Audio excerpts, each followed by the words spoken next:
Hello, we're glad to have you join us on the news on NT International, reaching you live from Abuja at this time. I'm Ruth Aguele. Let's begin with the headlines.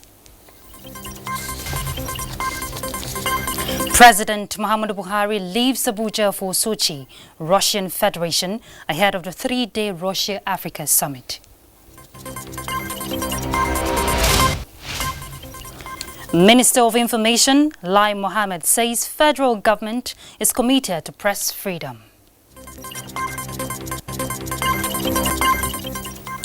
Plus, African Development Bank President urges African countries to ensure the success of African Continental Free Trade Area Agreement. All right, let's get the news and details. President Muhammadu Buhari has left Abuja for Sochi, Russian Federation, ahead of the three-day Russia-African summit. State House correspondent Adamu Sambo reports that the president was sent off at the Nnamdi Azikiwe International Airport by the Minister of the FCT, Mohammed Musa Bello, his Chief of Staff, Abba Kyari, Inspector General of Police, Mohammed Adamu, and other senior government officials. Accompanied by the governors of Ekiti, Gombe, and Zamfara states, the president is expected to join other African leaders at the summit, focusing on exploring and expanding opportunities in security, trade and investment, science and technology, as well as gas production. During the summit, President Buhari will hold bilateral discussions with President Vladimir Putin of Russia to further strengthen relations in security, trade and investment, and build a partnership that will enhance Nigeria's huge gas potential. An African Business Forum, which will bring together African and Russian business leaders, will also be held towards enhancing Russian investments in Africa and promoting African business interests in the Russian Federation. Back home on judiciary, the Federal High Court sitting in Abuja has granted the request of the convener of Revolution Now protest, Omoyele Sowore, that the bail conditions imposed on him should be varied. Now, this follows his inability to meet the conditions of his bail. Olabode Arewa has the details. Taking a cue from the recent ruling by a Federal High Court in Abuja, which varied the bail conditions earlier imposed on a detained journalist, Mr. Jones Abiri, Mr. Femi Falana, Senior Advocate of Nigeria, who is the counsel to Omoyele Sowore and Olawale Bakare, told the court that his clients have not been able to fulfill the bail conditions. Falana argued that Sowore and Bakare's livelihoods were in jeopardy due to their continued detention. Counsel to the DSS, Azan Liman, SAN, however, argued that there were no compelling reasons to ask for bail variation. Relying on the case of Asari Dokubo versus the Federal Republic of Nigeria, Liman argued that the freedom of speech and the freedom of association being touted by Sowore were not superior to national security. In consideration of the discretionary powers of the court, the presiding judge, Justice Ijoma Ojukwu, vacated the requirement for Sowore's sureties to deposit 50 million naira with the court registry. The court also reduced Bakare's bail to 20 million naira. Neither of them is now required to get a surety to deposit money in line with the decisions of higher courts. The initial deposit of 50 million naira shall no longer be paid, but they shall execute security for bond. Omoyele Sowore and Olawale Bakare were arraigned by the DSS on charges of treasonable felony and causing insult to the president. The case is adjourned to the 6th and 7th of November for accelerated hearing. In Abuja, Olabode Arewa, NTA News. And talking health now, in an effort to encourage Nigerians to imbibe the habit of regular medical checkup, a two-day free screening camp organized by the Apollo Hospitals, Chennai, India, has commenced in Abuja. Hakima Taliu reports that this collaboration with the Zenith Medical and Kidney Center afforded FCT residents the opportunity to take advantage of the international intervention to know their health status. Health lays the foundation for a vibrant and productive nation. Hence, the importance of providing healthcare service to the people cannot be overemphasized.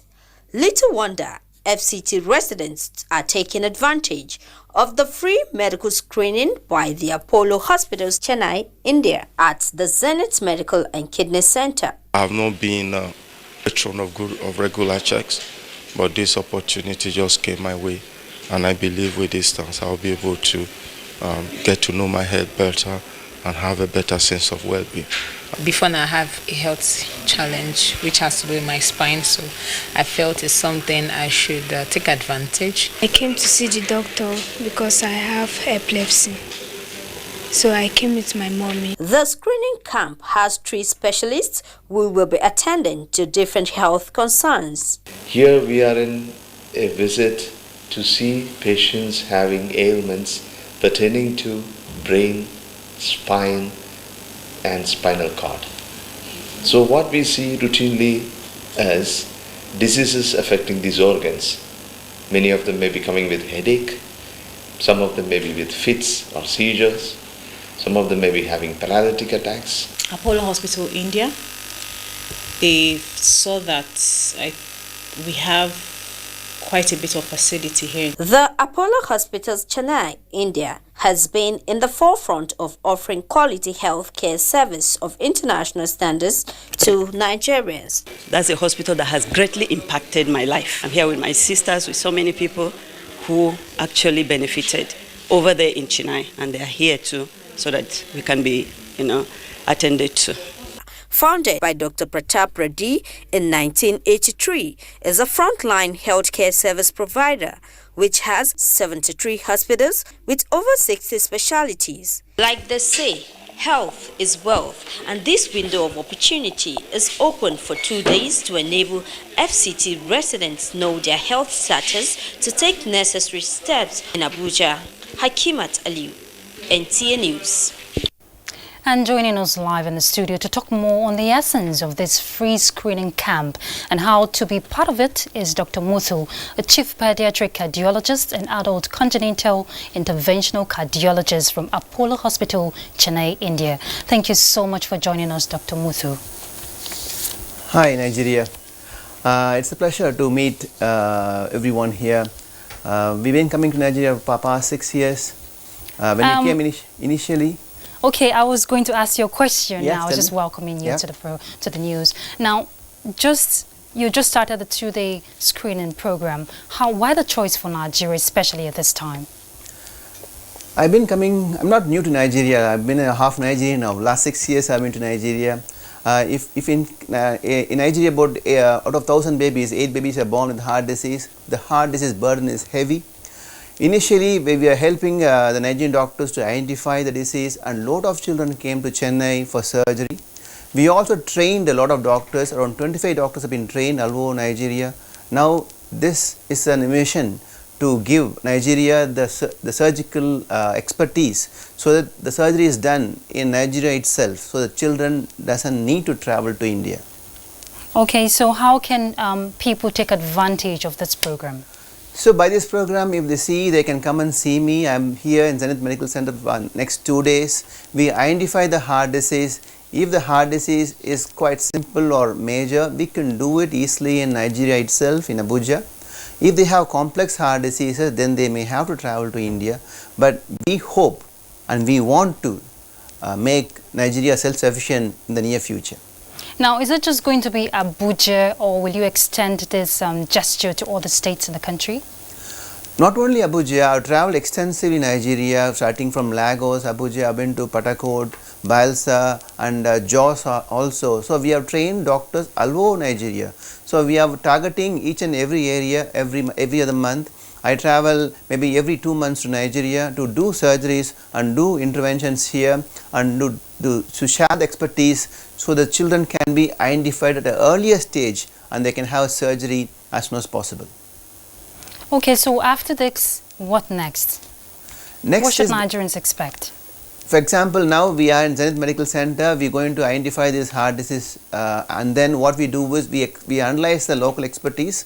Once the local expertise is identified, then we will come as a team and do the surgeries in Nigeria. And if we feel that some children would have to travel to India for some isolated expertise, they may have to travel. So by this, we exchange our program, like skills, make the doctors in Nigeria more self-sufficient, and then move forward to have more technology available in Nigeria to treat this heart disease.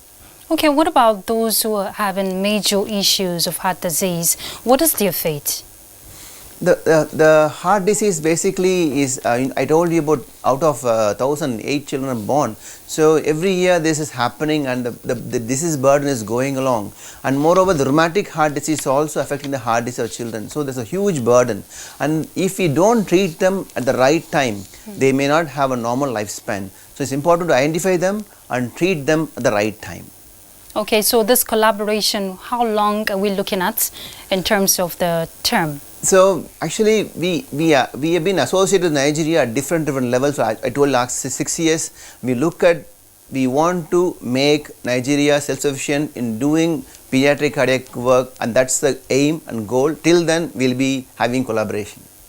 Okay, just before we let you go, what's your advice to people out there in taking care of their health? So you have to look after your children, look for symptoms. Your child is having frequent chest infections, is slightly blue in the tongue, or not growing well, not putting on weight. These are symptoms of heart disease. Please go to a doctor, make sure you have a scan done. Nigeria is good. Now we can have a diagnostic facility, we can diagnose a heart problem, and we can treat it, and babies can be normal after this surgery. They can need a normal life. So early identification is very important for all these heart diseases. Thank you very much, Dr. Muthu. You're doing a good job there, and we commend your efforts. Thank you for joining us. Thank you. All right, Dr. Muthu is a chief pediatric cardiologist and adult congenital interventional cardiologist from Apollo Hospital, Chennai, India. All right, let's move on. Information and Culture Minister Lai Mohammed says the federal government is not in any guise inching towards gagging the Nigerian media. The minister restated this when he visited management of the Sun newspapers in Lagos. Let's hear from Anthony Forson. Describing the media as partners in the Nigerian project, Lai Mohammed said it is unacceptable for media practitioners to encourage hate speech and promote fake news. Today, fake news and hate speech has a real, present and imminent threat to the very survival of this country. That's why I've come once again to solicit your support in our fight, our battle and crusade against fake news and hate speech. He restated that the presidential recommendation for the NBC reforms is born out of genuine concern to sanitize the broadcast industry and eliminate monopoly for a healthy growth and practice. Today, with the industry being liberalized, we've seen the advantages of technology and liberalization. But unfortunately, in the broadcast industry today, we still have a lot of monopoly, and the monopolies everywhere in the world in the broadcast industry has been broken. It's been broken. It's not enough for you to have the financial strength or financial might. Responding to questions on the current partial border closure by the federal government, the minister said it is in the interest of the nation and a deliberate move to save the nation's economy from saboteurs. Managing Director and Editor-in-Chief of the Sun newspapers, Onuoha Uke, expressed gratitude for the visit and commended the minister for the insight he has provided on government's programs and policies. He, however, appealed for consistent interface between government and the media for a broader understanding of government's intentions. In Lagos, Anthony Forson, NTA News.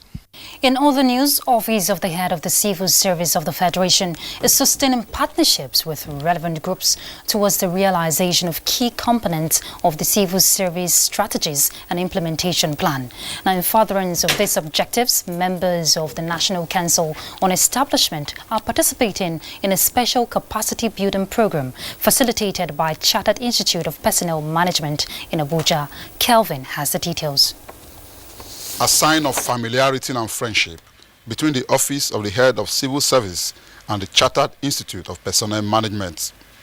Now, that is being taken further to a partnership that will improve human resource as a critical element in driving development.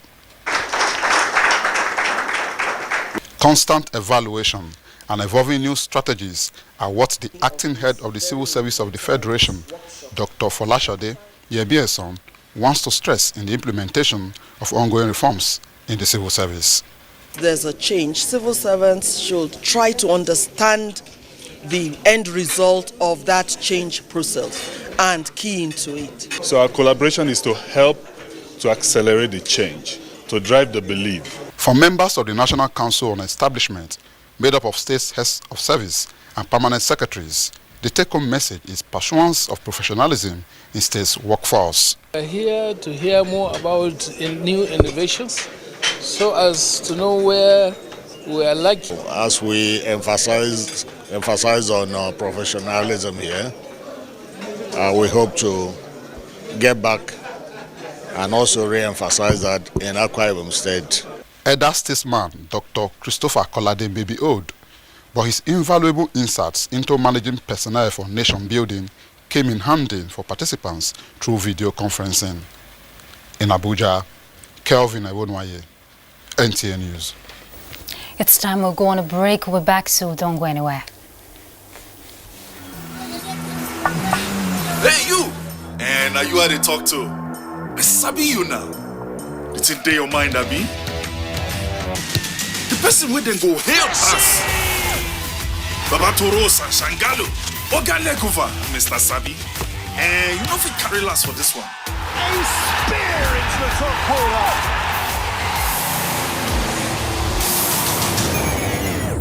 We Sabi say Peking go crawl before in waka. So don't look, no help anybody. No dolly, no. So go for it. Go for football. Go for all Serie A and La Liga matches live. Go for GoTV Max. Thanks for being there. Rising above their traditional role in providing solutions to critical issues facing the country were some of the issues put forward to think tanks in Nigeria at a strategic meeting facilitated by the National Institute for Policy and Strategic Studies, KURU, in Abuja. Haman Jabani reports. By the government is to review their roles and the extent to which they are relevant to policy process in the country, especially in the light of current contemporary challenges. Questions like to what extent can they formulate alternative policy choice, useful and relevant to government, and what are the ways for repositioning them for effective engagement in public policy are expected to be answered. Vice President Professor Yemi Osibanjo and the Secretary to the Government of the Federation, Boss Mustafa, who were both represented, lead in the process. If a think tank is not contributing to the policy debate, which is key, especially in Nigeria where we have priority areas that need to be addressed, then that think tank is not being effective. So this event becomes really critical. It's not a matter of chance, but of urgent necessity. I assure you that the government of President Muhammadu Buhari remains very receptive to genuine inputs from our great minds that will move this country to greater heights. And it has become necessary for all strategic think tanks to reposition themselves, to provide innovative ways of dealing with many of the challenges we face currently. For others, the ability to work together to improve solutions based on evidence for decision-making process are key in the context of changing world. Reviewing the relevance of strategic think tanks in the country is also on the agenda. Hamad Jabani, NTA News.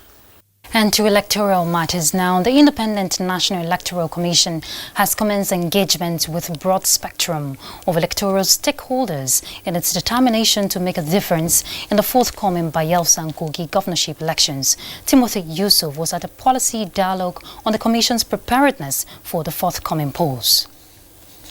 2 of the 4 out-of-season elections for governorship are scheduled for Kogi and Bayelsa states for November 16. Already, preparations are almost being completed, but INEC is still perfecting strategies to ensure a hitch-free poll, especially in Kogi, which has history of violence during elections. We know what Kogi is. All the indicators are there. The early warning signs indicate that there will be violence, and we cannot overlook this. It is something that is worrisome and needs to be tackled and nipped in the bud ahead of November 16. With about 1.7 million registered voters and collected PVCs of about 1.5 million across 21 local government areas, INEC is engaging stakeholders to ensure that 16,132 ad hoc staff slated for the election conduct free, fair and credible governorship election. Elections is basically a grassroots thing. So if we get it right at the local government and state level, we will get it right everywhere.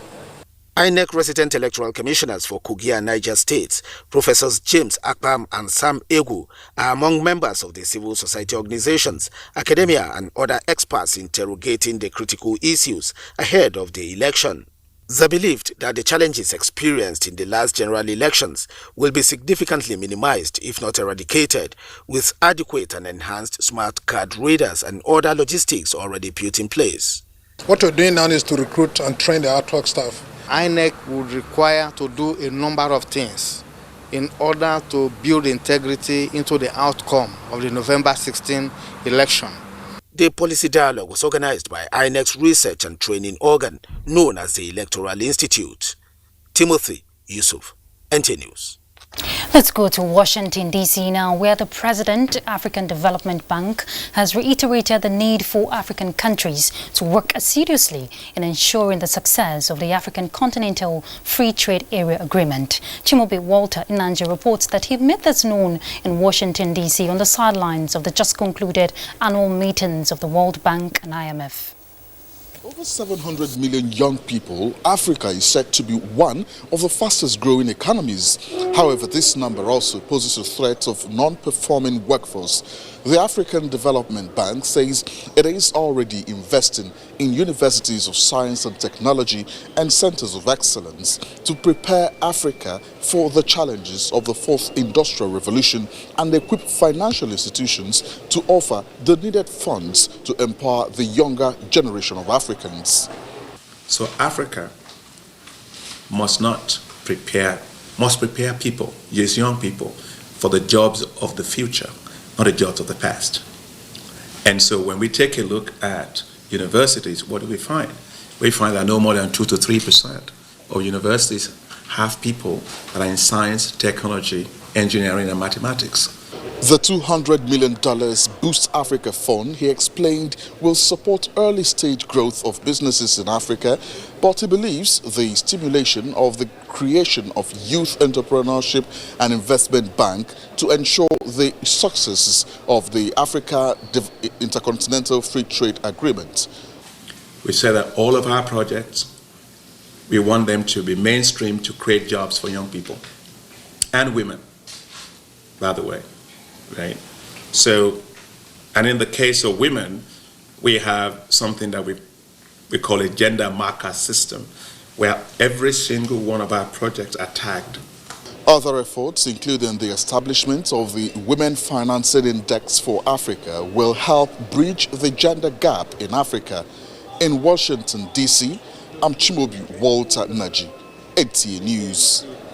And back home on promoting arts and culture, the annual National Festival of Arts and Culture, NAFES 2019, has opened in Benin, Edo State, with lots of participants from within and outside the country. The opening ceremony featured display of Benin cultural heritage, dances, march pass by, participating states, as well as music and dance performance by Innocent Adibia, aka Tu Baba.